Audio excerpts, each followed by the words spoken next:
jejak cahaya kelam. Desa Mekarjaya, sebuah dusun kecil di lereng perbukitan Jawa Tengah, dikenal sebagai desa yang tentram.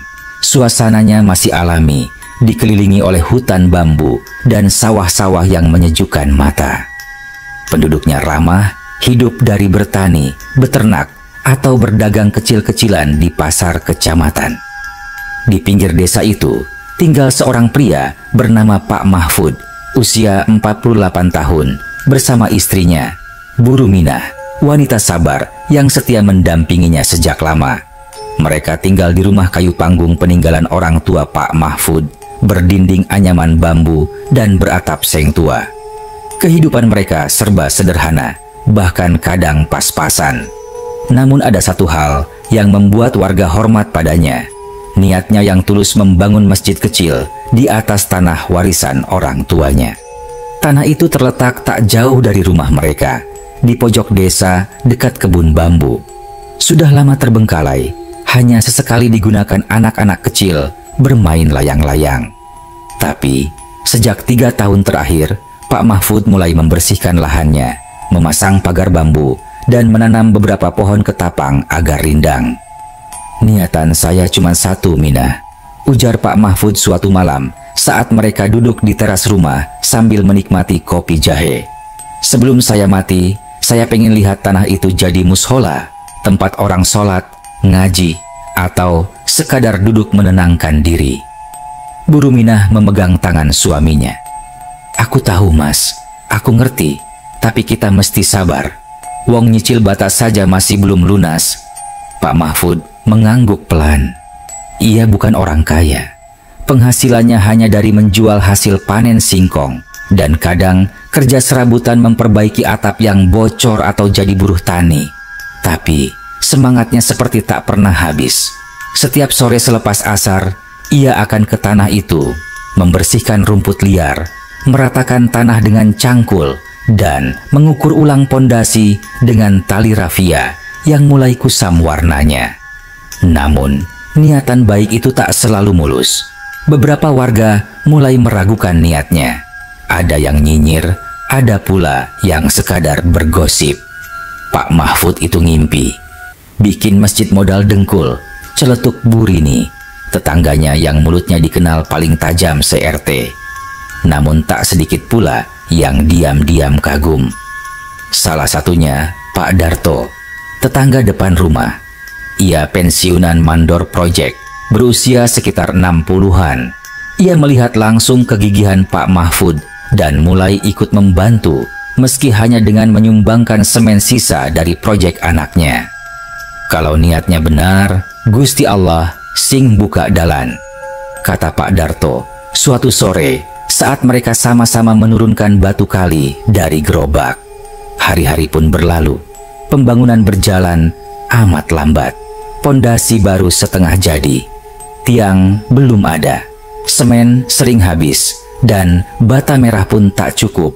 Tapi Pak Mahfud tak pernah berhenti berusaha.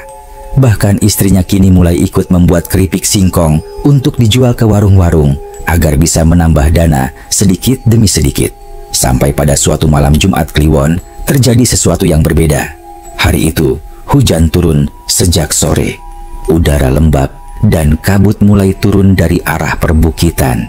Sekitar jam 11 malam, saat Pak Mahfud sedang mematikan lampu ruang tengah, ia mendengar suara ketukan 3 kali di dinding rumah bagian belakang. Tidak terlalu keras, tapi cukup jelas. Ia menatap istrinya. "Kok ada yang ketok malam-malam gini ya? Jangan-jangan Pak Darto." Bu Ruminah bangkit perlahan, menyibak kelambu. Pak Mahfud berjalan ke belakang, membuka pintu dapur perlahan. Namun tak ada siapa-siapa, hanya angin malam dan aroma tanah basah yang menyeruak. Ia menajamkan pendengaran. Diam, sepi, hanya bunyi jangkrik dan tetes air hujan dari talang bocor. Keesokan harinya ia menceritakan hal itu pada Pak Darto. "Ketok 3 kali, tengah malam." Pak Darto mengerutkan kening. "Wah, biasanya itu bukan orang biasa, Pud." "Apa maksudnya?" Pak Darto menoleh ke arah tanah kosong tempat masjid akan dibangun. Dulu, tanah itu katanya pernah jadi tempat berdiamnya makhluk halus. Tapi yang saya tahu bukan yang jahat. Katanya sih, kaum halus itu senang tempat yang dipakai untuk ibadah. Pak Mahfud diam. Di satu sisi, ia bukan orang yang mudah percaya. Tapi di sisi lain, ia juga bukan orang yang meremehkan urusan gaib. Malam berikutnya, ketukan itu terdengar lagi. Kali ini lebih keras. Dan kali ini disertai suara pelan, seperti bisikan. "Bantu kami bangun tempat suci." Pak Mahfud tercekat. Ia melangkah ke jendela, membuka tirai, dan melihat sekelebat bayangan putih di dekat tanah kosong itu. Ia menelan ludah, lalu beristighfar. Keesokan paginya, ia dan istrinya menemukan 3 gundukan pasir halus di tengah lokasi pembangunan. Padahal, ia yakin semalam belum ada apa-apa di sana. Bahkan pagar bambu yang ia tutup rapat masih utuh, tak terbuka sedikit pun. Siang itu, datang beberapa warga untuk gotong royong kecil. Pak Darto ikut, juga 2 pemuda dari RT seberang. "Wah, pasir dari mana ini?" tanya salah satu pemuda. Pak Mahfud hanya bisa tersenyum samar. "Rezeki dari Yang Maha Kuasa, mungkin." Beberapa hari berikutnya, kejadian-kejadian aneh mulai terjadi. Tumpukan batu bata yang semula tercecer tiba-tiba tersusun rapi di tepi pondasi. Cetakan semen yang baru setengah dibuat sore sebelumnya sudah mengering sempurna saat pagi. Bahkan tiang bambu yang belum dipotong tiba-tiba sudah dalam ukuran pas, seperti dipotong tukang profesional. Pak Mahfud mulai merasa ia tidak bekerja sendirian. Sejak kejadian malam itu, hati Pak Mahfud terasa campur aduk, antara senang karena merasa ada yang membantu, dan gelisah karena tahu bantuan itu bukan dari manusia biasa. Ia tidak langsung membicarakan hal ini ke siapapun, bahkan ke Bu Ruminah.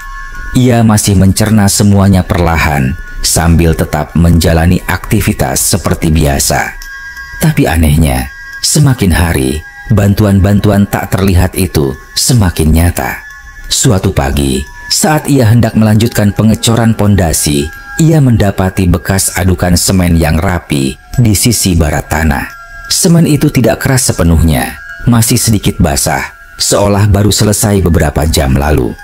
Padahal, semalam hujan turun deras, tidak ada jejak kaki manusia, tidak ada sisa aktivitas orang. Namun hasilnya sangat rapi, seperti kerja tukang profesional. Pak Mahfud hanya bisa berdiri mematung sejenak. Napasnya berat, lalu ia beristighfar pelan. La haula wala quwata illa billah. Hari-hari selanjutnya, kabar tentang pembangunan masjid yang terus berjalan mulai menyebar di lingkungan Mekarjaya. Banyak warga yang mulai penasaran, ada pula yang datang untuk ikut membantu. Pak Darto semakin aktif menemani Mahfud. Ia sesekali membawa makanan ringan atau minuman teh manis untuk para relawan. "Put," ujar Pak Darto suatu sore, "saya heran loh, wong saya ikut dari awal, tapi seminggu terakhir ini progres bangunannya cepet banget." Pak Mahfud mengangguk. "Saya juga bingung, Pak. Saya kerja tiap sore, tapi waktu saya ukur dan lihat keesokan paginya, seperti ada yang nyelesain kerjaan saya semalam." Pak Darto menoleh cepat. "Maksudmu?" Pak Mahfud tak langsung menjawab. Ia menatap ke arah pohon ketapang yang mulai rimbun di tepi bangunan. Angin sore menyapu dedaunan, membawa aroma tanah yang baru dicangkul. Akhirnya, ia bercerita pelan tentang suara ketukan malam, bisikan samar, pasir yang muncul tiba-tiba, dan bata yang tertata sendiri. Pak Darto terdiam cukup lama. Kemudian ia berkata lirih, "Mungkin benar kata orang tua dulu. Kadang, kalau niat kita benar-benar tulus, yang bantu bukan cuma manusia." Malam itu, Pak Mahfud memutuskan untuk sholat tahajud, memohon petunjuk dan perlindungan. Ia bangun sekitar pukul 2 pagi. hujan gerimis tipis turun dari langit. Ia sholat di ruang tengah dengan lampu redup. Selesai berdoa, ia duduk bersila, menarik napas panjang. Saat itulah ia melihat seberkas cahaya redup di luar jendela, tepat mengarah ke lokasi pembangunan masjid. Ia bangkit, membuka jendela perlahan, dan matanya menangkap sosok-sosok samar. 4 atau 5 sosok berwarna putih keperakan, membungkuk seperti sedang bekerja mengaduk semen. Pergerakan mereka cepat, tapi tenang. Tidak berisik, tidak seperti manusia biasa. Beberapa dari mereka tampak kecil seperti anak-anak, namun gerakannya gesit. Pak Mahfud tak bisa bicara. Tubuhnya kaku, tapi anehnya tidak ada rasa takut, hanya haru. Dan entah mengapa, matanya berkaca-kaca. Ia menutup jendela kembali. Sholat lagi 2 rakaat. Pagi harinya, ia tidak menemukan jejak mereka. Tapi lantai semen bagian dalam sudah tertuang rapi sepanjang 2 meter. Rapi dan mengkilap seperti dikerjakan tukang berpengalaman. Hari-hari berlalu. Pak Mahfud akhirnya menceritakan semuanya pada istrinya. Bu Ruminah yang biasanya tenang sempat syok. Tapi ia tak menyalahkan suaminya. Ia hanya memegangi tangan Pak Mahfud sambil berkata, kalau memang yang bantu itu dari alam lain, tapi mereka tak menyakiti dan malah menolong, ya kita doakan mereka juga mendapat berkah. Namun, tak semua warga menyambut kabar itu dengan tenang. Ada yang mulai menyebar cerita miring, mengatakan bahwa pembangunan masjid itu dibantu oleh jin dan tidak suci. Bahkan ada yang menyarankan agar pembangunan dihentikan. Puncaknya, seorang warga bernama Bu Rini datang ke rumah Pak Mahfud siang-siang dengan nada tinggi. Mas Mahfud, saya ini dengar-dengar yang bantu bangun masjid itu jin ya. Kalau bener, saya mending enggak salat di situ. Ngeri, nanti malah jadi tempat makhluk halus. Pak Mahfud mencoba menenangkan. Bu, saya juga enggak tahu pasti. Tapi kalaupun itu benar, saya yakin mereka niatnya baik. Wong enggak ada tumbal, enggak ada syarat, enggak ada permintaan aneh. Mereka hanya bantu. Tapi itu gaib, Mas. Itu bukan main-main. Bu Ruminah yang sejak tadi diam, akhirnya angkat suara. Bu Rini, yang bantu bukan minta imbalan apa-apa. Kita tiap hari juga sholat, ngaji, doakan mereka. Kalau memang mereka ingin tempat ibadah berdiri, ya mungkin itu juga bagian dari kehendak Allah. Bu Rini pergi dengan ketus, tapi kegelisahan mulai menyebar. Ada warga yang mundur dari niat ikut gotong royong. Ada pula yang menolak berdonasi karena takut dianggap ikut campur urusan gaib. Namun, ada pula yang justru diam-diam ikut membantu lebih aktif. Salah satunya adalah Yayan, pemuda tanggung yang dulu dikenal bandel. Kini rajin datang membantu mencampur semen dan angkut batu bata. Ia merasa hatinya tenang saat ada di area pembangunan masjid itu. Entah kenapa, Pak, katanya suatu sore sambil mengusap keringat, kalau di sini saya nggak pengen ngerokok, nggak pengen bengong, kayak dituntun buat kerja ikhlas. Pak Mahfud menatap Yayan dengan kagum. Mungkin bukan cuma bangunan fisik yang dibangun di tempat itu, tapi juga hati-hati yang selama ini hilang arah. Namun, malam Jumat berikutnya, tepat 2 minggu setelah pertanda pertama, terjadi sesuatu yang jauh lebih jelas. Saat Pak Mahfud kembali salat malam, seseorang muncul di ujung halaman. Ia tidak masuk ke rumah, tapi berdiri diam menunduk. Pak Mahfud membuka pintu dan menghampiri. Sosok itu adalah lelaki tinggi, berpakaian seperti baju koko putih, bersorban tipis, dan wajahnya teduh tapi pucat. "Assalamualaikum," ucapnya. "Waalaikumsalam," balas Pak Mahfud agak gugup. "Sampeyan siapa?" "Aku, bagian dari yang membantu membangun tempat suci ini." Pak Mahfud diam. Lelaki itu tersenyum samar. "Jangan takut, kami tidak mengganggu. Kami hanya ingin tempat itu berdiri agar bisa ikut mendengar suara doa dari alam manusia. Kemudian ia memberi sesuatu ke tangan Pak Mahfud, sebuah paku besar berwarna tembaga, dingin tapi terasa hangat di dada. Pasang ini di puncak atap kelak. Kami akan selesai saat kamu pasang ini. Lalu sosok itu hilang, seperti kabut tersapu angin.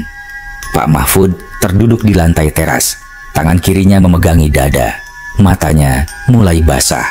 Tak pernah seumur hidupnya ia merasa segentar dan seharu malam itu.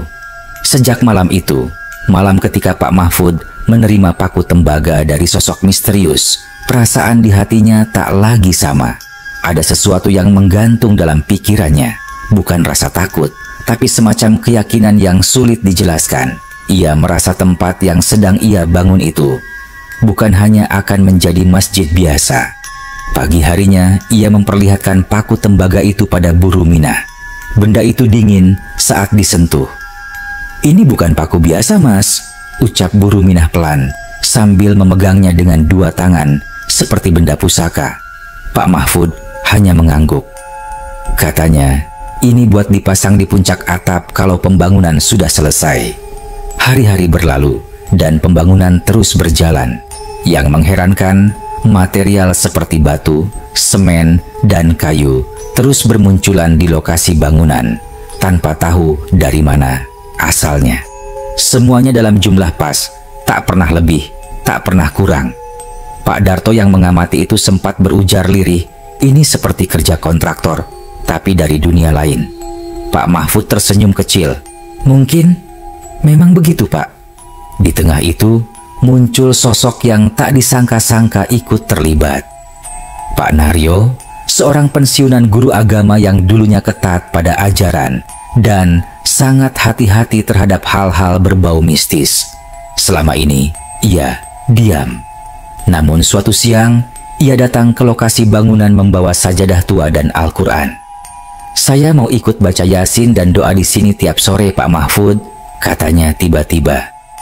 "Saya rasa tempat ini memang sedang diliputi cahaya yang tidak biasa."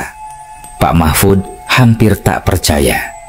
Sejak itu, setiap sore menjelang maghrib, beberapa warga, termasuk Yayan dan dua pemuda kampung, ikut berkumpul di lokasi, membaca Yasin, sholat berjamaah, atau sekadar duduk diam sambil mengaji pelan. Udara di sekitar bangunan pun terasa berbeda, lebih tenang, lebih ringan. Bahkan, burung-burung kecil mulai sering hinggap di pagar bambu, seolah tahu tempat itu sedang diberkahi. Namun, pada minggu keempat, ketika bangunan sudah hampir mencapai atap dan tinggal menunggu pemasangan genteng, sesuatu yang janggal mulai terasa. Suatu malam, Pak Mahfud bermimpi. Ia berada di dalam bangunan masjid yang sudah selesai sempurna. Lampunya terang, karpet hijau membentang, dan jemaah sholat berjajar rapi. Tapi di barisan paling belakang, ia melihat makhluk-makhluk putih samar, tingginya bervariasi. Sebagian kecil seperti anak-anak, sebagian lain seperti orang dewasa, tapi wajah mereka tak jelas. Yang membuat bulu kuduk Pak Mahfud merinding. Semua makhluk itu menangis. Tangisan pelan, tertahan, seperti seseorang yang sangat lama menunggu sesuatu. Dalam mimpi itu, Pak Mahfud mendekat. Salah satu dari mereka berkata, "Tempat ini hampir sempurna, tapi manusia mulai meragakan niatnya." Begitu terbangun, tubuh Pak Mahfud basah kuyup oleh keringat. Ia duduk lama di ranjang, mencoba memahami pesan dari mimpi itu. Ia sadar bahwa keraguan dari sebagian warga, dari fitnah yang mulai muncul, bisa menjadi penghalang kelengkapan dari tempat suci ini. Keesokan harinya, ia mendengar kabar bahwa Bu Rini dan beberapa warga RT sebelah mulai menyebar desas-desus bahwa masjid itu dibangun oleh jin dan tidak layak dijadikan tempat ibadah. Bahkan ada yang bilang bahwa orang yang sholat di situ akan diganggu atau ditempeli. Isu itu menyebar cepat. Dua orang warga yang tadinya rajin ikut gotong royong tak lagi muncul. Sumbangan bahan bangunan dari salah satu dermawan juga dibatalkan. Bahkan, seorang ibu yang biasa menjual gorengan untuk para pekerja tiba-tiba berhenti datang tanpa alasan. Pak Mahfud mulai resah. Ia tak ingin semua ini berakhir menjadi fitnah. Namun, malam harinya, sesuatu terjadi. Sekitar pukul 2 dini hari, hujan turun lebat, angin menderu, dan langit bergemuruh. Pak Mahfud terbangun karena mendengar suara seperti pukulan kayu keras-keras dari arah bangunan. Ia segera mengambil senter dan payung, lalu keluar rumah. Meski Bu Ruminah sempat melarang, ia tetap berjalan menuju lokasi bangunan. Setibanya di sana, ia melihat tumpukan balok kayu berserakan seperti ada yang melemparnya. Namun, tak ada satupun genteng atau kerangka atap yang rusak. Ia menyorotkan senter ke sekeliling. Lalu, ia melihatnya. Sosok tinggi berjubah putih berdiri di pojok halaman. Sosok itu menunduk dan bersuara. Kali ini jelas. Kesempurnaan bukan hanya pada bentuk, tapi pada niat. Pak Mahfud tak bisa bergerak. Suara itu menggema langsung di dadanya. Lalu sosok itu berkata lagi, "Kami tak meminta apa-apa. Hanya satu, jangan biarkan fitnah menodai tempat yang suci." Setelah itu, sosok itu menghilang. Pak Mahfud pulang dalam keadaan basah kuyup.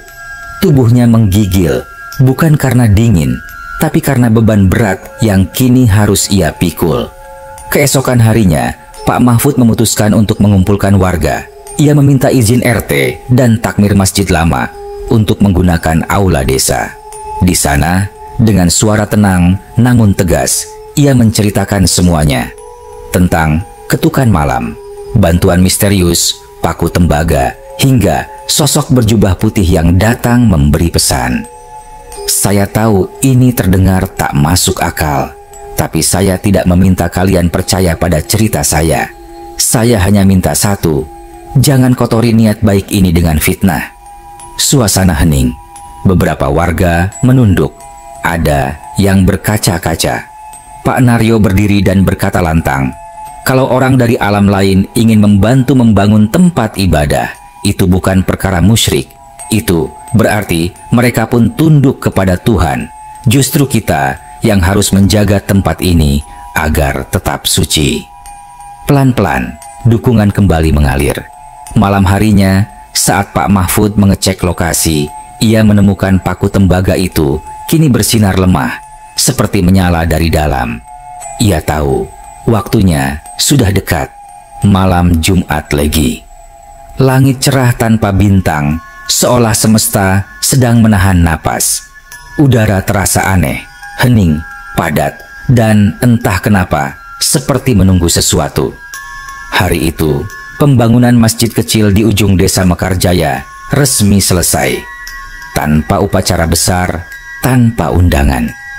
Hanya ada Pak Mahfud, Bu Ruminah, Pak Darto, Yayan, Pak Naryo, dan segelintir warga yang tetap setia membantu sampai akhir. Tembok bata kini telah diplester rapi, jendela dipasang kayu jati tua yang didonasikan oleh warga dari kampung tetangga. Dan di bagian dalam telah dibentangkan sajadah hijau sederhana. Tidak mewah, tapi hangat. Di sisi utara masjid berdiri mimbar kecil dari kayu kelapa. Dan di atas atap, tepat di ujung kubah sederhana dari seng, belum dipasang paku tembaga itu. Pak Mahfud berdiri menatap bangunan yang selama berbulan-bulan ia kerjakan dengan air mata dan peluh. Tak terasa, kakinya gemetar. Ia merasakan sesuatu berdenyut dalam dadanya, perasaan penuh, seolah jiwanya bersentuhan langsung dengan sesuatu yang lebih dalam dari sekadar dunia nyata. "Waktunya masang paku itu, Mas," ucap Bu Ruminah pelan, memegang bahu suaminya. Ia mengangguk. Di tangannya tergenggam erat paku tembaga yang dulu diberikan oleh sosok dari dunia lain. Malam ini, ia akan memasangnya sendiri. Sekitar jam 11 malam, Pak Mahfud naik ke atap bersama Yayan dan Pak Darto. Mereka hanya bertiga. Angin malam berembus pelan, menyisir ubin seng yang mulai berembun. Saat paku hendak ditancapkan, tiba-tiba angin berhenti. Tak ada suara, tak ada gerakan. Semua terasa diam. Beku. Lalu, perlahan, muncul gema pelan dari arah pepohonan. Suara seperti seruling bambu yang ditiup dari kejauhan, disusul oleh gumaman lirih, seolah suara-suara berdoa dalam bahasa yang tak dimengerti manusia, tapi terasa dalam di hati. Yayan yang semula ingin membantu memegangi tangga, tiba-tiba mematung. "Pak, saya dengar suara," bisiknya. Pak Darto pun menengadah, matanya berkaca-kaca. "Saya juga." Pak Mahfud diam, tangannya menggenggam paku. Lalu ia menancapkan paku itu perlahan dengan 3 kali ketukan. Begitu paku menancap sempurna, angin besar menerpa. Tapi bukannya menakutkan, hembusannya justru seperti memeluk. Seluruh masjid bergetar pelan, bukan karena gempa, tapi karena getaran halus dari tanah itu sendiri. Dan dalam sekejap, semua orang di tempat itu melihatnya. Sosok-sosok putih keperakan, lebih dari 20, berdiri berjajar di sekeliling masjid. Mereka tidak melayang, tidak menyeramkan. Wajah mereka samar, tapi penuh keteduhan. Mereka hanya berdiri, menunduk, seperti sedang ikut sholat, ikut bersyukur. Di antara mereka, sosok lelaki bersorban putih yang pernah mendatangi Pak Mahfud sebelumnya, melangkah maju dan berhenti di bawah pohon ketapang. Ia mengangkat tangan, lalu menunduk dalam-dalam ke arah Pak Mahfud dan para warga. Seketika, semua lampu di sekitar padam. Langit mendadak dipenuhi kelap-kelip cahaya halus, seperti kunang-kunang, tapi lebih banyak dan bercahaya lembut. Lalu, satu demi satu, para sosok itu menghilang ke balik pepohonan, tanpa suara, tanpa jejak, menyisakan keheningan yang sulit dijelaskan dengan kata-kata. Keesokan harinya, warga heboh. Cerita tentang penampakan massal di malam terakhir pembangunan masjid menyebar ke seluruh penjuru kampung. Banyak yang tak percaya, tapi terlalu banyak saksi mata untuk menyanggahnya. Beberapa warga yang semula mencibir datang ke Pak Mahfud dengan air mata dan permintaan maaf. Termasuk Bu Rini. Ia datang pagi-pagi membawa sebuah sajadah biru tua dan bungkusan kue apem. "Saya minta maaf, Mas Mahfud, Bu Ruminah. Saya dulu banyak ngomong yang enggak pantas, tapi semalam saya lihat cahaya dari dalam rumah. Saya merasa seolah ada yang datang ke dalam mimpi saya dan bilang, tempat itu bukan tempat ibadah manusia saja." Pak Mahfud tak berkata banyak. Ia hanya menerima sajadah itu dengan senyum haru. Seminggu kemudian, masjid kecil itu diresmikan. Tidak dengan seremonial mewah, hanya sholat berjamaah pertama yang dihadiri sekitar 30 warga, termasuk anak-anak dan lansia. Tak ada tumpeng, tak ada poster, hanya lantunan doa dan ayat suci bergema di antara tembok yang dibangun oleh 2 alam. Saat imam membaca surat Al-Fatihah, angin berembus masuk dari jendela. Bau tanah basah dan daun ketapang menyapu sajadah. Dan sesaat, terdengar bisikan samar dari arah luar. "Bismillahirrahmanirrahim." Bisikan itu datang bersamaan, seolah suara mereka yang ikut sholat dari sisi yang tak terlihat. Pak Mahfud meneteskan air mata. Ia tahu, malam itu, masjid itu bukan hanya milik Mekarjaya, tapi juga milik mereka yang pernah membantu, diam-diam, tanpa meminta apapun, hanya agar tempat suci itu bisa berdiri.